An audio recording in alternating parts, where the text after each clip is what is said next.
दोस्तों, जैसा कि आप सभी को मालूम है कि मुफ्ती सलमान अज़हरी को मुंबई पुलिस ने गिरफ़्तार किया है और फिर उनको गुजरात भी ले जाया गया।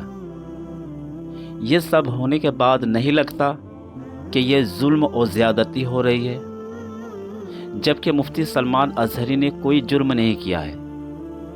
फ़कत इतना ही कहा, हमसे उलझते हैं, अभी तो करबला का आखिरी मैदान बाकी है, कुछ देर की खामोशी है, फिर शोर आएगा, आज कुत्तों का वक्त है, कल हमारा दौर। कुछ देर की खामोशी है, फिर शोर आएगा, आज कुत्तों का वक्त है, कल हमारा दौर आएगा। जबकि मुफ्ती सलमान अज़हरी ने ट्वीट के ज़रिए ये क्लियर कर दिया कि मेरा मकसद बिल्कुल भी किसी को ठेस पहुंचाना नहीं था, ना ही किसी का नाम लिया गया। लेकिन आप यकीन मानिए, ये एक साजिश के तहत ही मुफ्ती सलमान अज़हरी साहब को गिरफ़्तार किया गया है। जब कोई जानबूझकर मुसलमानों और इस्लाम को टारगेट करता है, बल्कि गाली तक दी जाती है।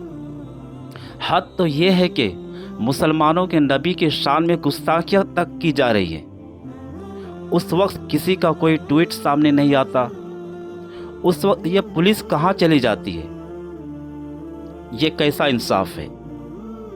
जबकि कानून के हाथ बहुत लंबे होते हैं, लेकिन कोई वाकई हेट स्पीच देकर नफ़रतें फैलाता है। उस वक्त कानून के हाथ बहुत छोटे और कान बहरे हो जाते हैं।